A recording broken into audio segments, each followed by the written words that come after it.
शासल झरणा YouTube channel को समस्त भव्य श्रोता और दर्शक मान हार्दिक स्वागत एवं नमस्कार। आज विषय श्रीहरि स्तोत्रम। आज आम पाठ करवा श्रीहरि स्तोत्रम स्वामी ब्रह्मानंद विरचित श्रीहरि स्तोत्रम।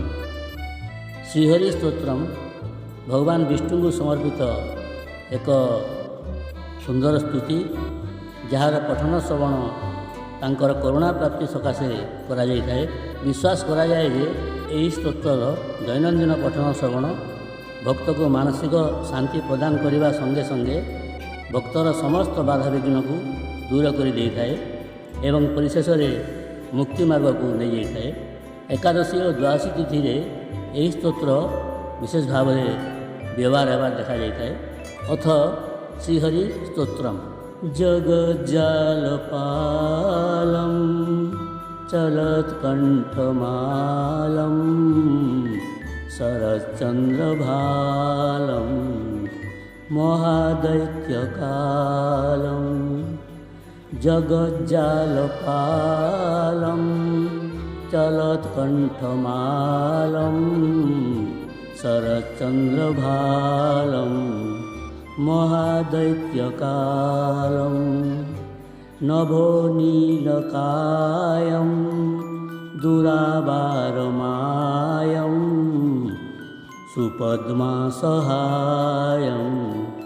भजेऽहं भजेऽहं भजेऽहं भजेऽहं सदाम्भोधिवासं गलत्पुष्पहासं जगत्सन्निवासं शतादित्यभासं गदाचक्रशस्त्रं लसत्पीतवस्त्रं हसच्चारुवक्त्रं भजेऽहं भजेऽहं भजेऽहं भजेऽहं रमाकण्ठहारं श्रुतिव्रातसारं जलान्तर्विहारं धराभारहारं चिदानन्दरूपं मनोज्ञस्वरूपं धृतानेकरूपं भजेऽहं भजेऽहं भजेऽहं भजेऽहं जराजन्महीनं परानन्दपीनं समाधानलीनं सदैवानवीनं जगज्जन्महेतुं सुरानीककेतुं त्रिलोकैकसेतुं भजेऽहं भजेऽहं भजेऽहं भजेऽहं कृताम्नायगानं खगाधीशयानं विमुक्तेर्निदानं हरारातिमानं स्वभक्तानुकूलं जगद्वृक्षमूलं निरस्तार्थशूलं भजेऽहं भजेऽहं भजेऽहं भजेऽहं समस्ताम्बरेशं द्विरेफाभकेशं जगद्बिम्बलेशं हृदाकाशदेशं सदा दिव्यदेहं विमुक्ताखिलेऽहं सुवैकुण्ठगेहं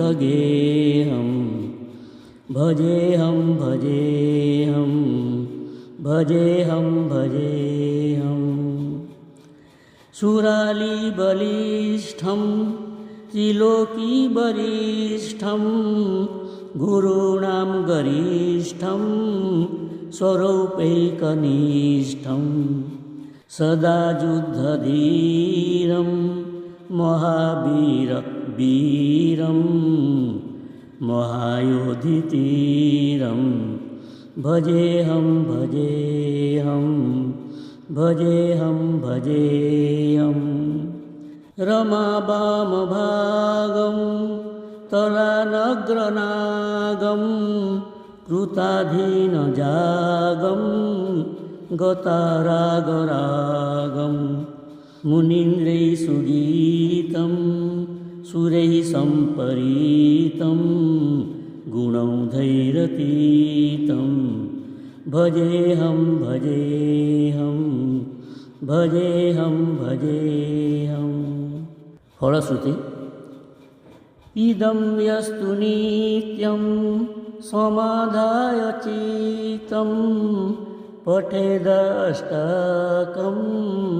कण्ठहारं मुरारेः सविष्णुर्विशोकं